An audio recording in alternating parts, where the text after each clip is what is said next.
Assalamualaikum warahmatullahi wabarakatuh. Perkenalkan, nama saya Nur Ilham dari kelas 12 MIPA 3. Di sini saya akan menjelaskan materi bab 3, Sistem dan Struktur Politik dan Ekonomi Indonesia Masa Demokrasi Terpemimpin. Sejarah Indonesia 1959-1965 adalah masa di mana sistem demokrasi terpemimpin sempat berjalan di Indonesia. Demokrasi terpemimpin adalah sebuah sistem demokrasi di mana seluruh keputusan serta pemikiran berpusat pada pemimpin negara. Kala itu Presiden Soekarno. Konsep sistem demokrasi terpemimpin pertama kali diumumkan oleh Presiden Soekarno dalam pembukaan sidang konstituante pada tanggal 10 November 1956.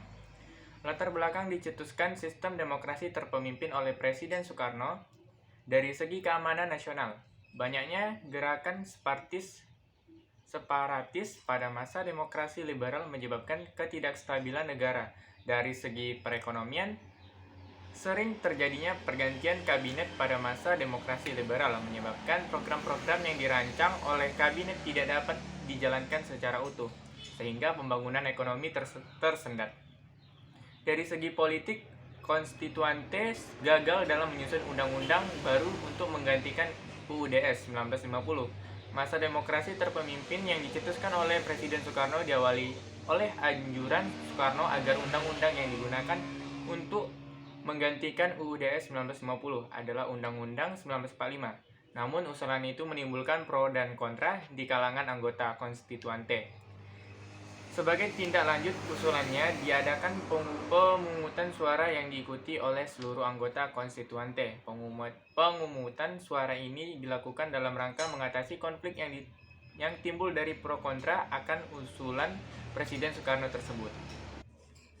Hasil pemungutan suara menunjukkan bahwa 269 orang setuju untuk kembali ke UUD 1945. 119 orang tidak setuju untuk kembali ke UUD 1945. Melihat dari hasil voting, usulan untuk kembali ke UUD 1945 tidak dapat direalisasikan. Hal ini disebabkan oleh jumlah anggota konstituante yang menyetujui usulan tersebut tidak mencapai 2/3 bagian, seperti yang telah ditetapkan pada pasal 137 UUDS 1950. Bertolak dari hal tersebut, Presiden Soekarno mengeluarkan sebuah dekret yang disebut Dekret Presiden 5 Juli 1959.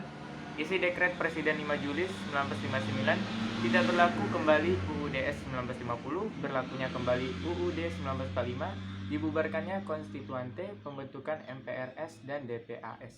Sekian dari saya. Wassalamualaikum warahmatullahi wabarakatuh.